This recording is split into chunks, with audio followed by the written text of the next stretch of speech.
I'm the Mayor of Weston-Super-Mare, Mark Caniford, and I've been given the opportunity to drive this, turn the aircon down, start with, from now on for the rest of and today, to get rid of the cricket, which I've been listening to all week. But no, the opportunity to drive a car which is probably smaller than I'd used to drive, but really quite an exciting little car. I would say when I first got into it, I wasn't quite sure in terms of the size, but clearly the build quality is something I didn't expect. The materials are good. This particular setup is a really comfy setup. The steering wheel's a nice size. It's got a little bit of the Formula One bottom to it. Yes.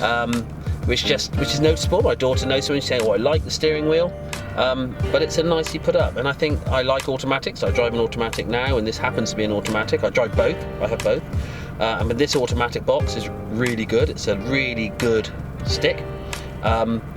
And really easy to use. I was astonished, so I had to phone the dealership on the second day. Yes. Just to say, what size engine is it? Because I took it up the motorway and thought, it's got to be a 2 litre, it's got to be a 1500.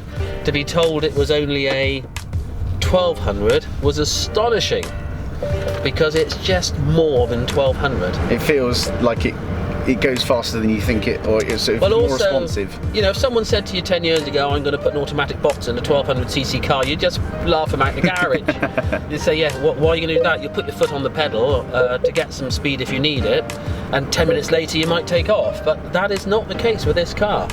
You can still do the sort of things you can do in a bigger car with an automatic box. So I'm used to driving a 3 litre engine, but this took me past cars that would, and it didn't make me feel uncomfortable or nervous about trying to do that when I had to overtake something. So fantastic. It still had the poke to overtake, which is important when you're, you know, when you're driving with an automatic box. You've got to feel confident with it. I do love the little charger. That's nice, a really handy piece of kit. But I think one of the things we did discuss, the DS is such a nicer brand. The brand DS is one of the few things that they've managed to break away from the previous brand. So in terms of when I look at DS, I didn't know what a DS was until you told me. Some of the knobs are a little bit complicated, but no more so than you just have to get used to it. It's not a case that everything completely flows. Like, you would want to be able to turn your radio on and off on here, in my view. Yes, I can see that. You have to do it down on the button here. But that's only minors. That's something you learn and you don't worry about because it's the first time you've done it. So the quality, I get the quality. The DS has created a new brand which I think is probably good for their company. Yes. But it's created a brand that lots of us, with our preconceived idea of other brands, can be forgotten and lost, because there is no doubt about the fact this is a quality product. It's got absolutely everything on it. It's got lane recognition, it's got the distance, it's got all-around surround sensors, and all of those things add to the driving experience, but you do have to get used to them. So in a week, when I was driving up to Bristol and I got tugged back into a lane, it was a bit of a surprise. Yes. But that said, I drive on the motorway quite a lot, and a lot of people drift. And that is a really good future technology which is going to help this person here. So I'm driving in the middle of the road.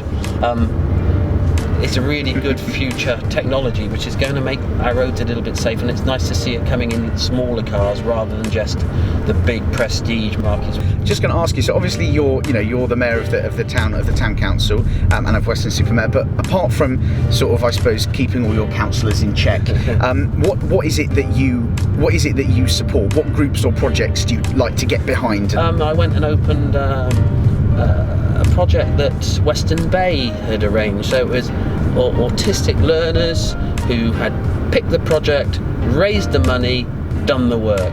And what a fantastic project. I think, to be fair to say, those learners at Weston Bay are just beautiful people.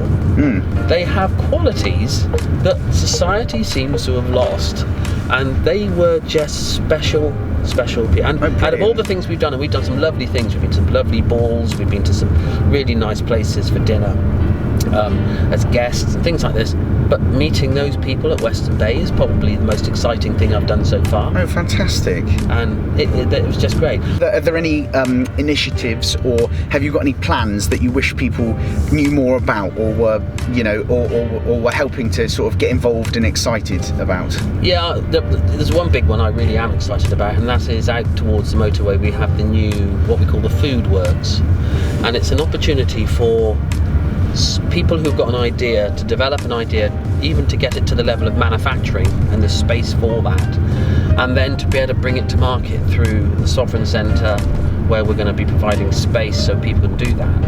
And so I think it's really good that we're going to be starting to nurture our own economy, nurture our own business. So fantastic. Well, that was most enjoyable. So a lovely little bit of Weston. Well, thank you so much. Really appreciate that. That was really interesting. I don't think I've left anything in here apart from the phone, which I hope is now nearly charged. Yeah, that's doing all right. Look at that.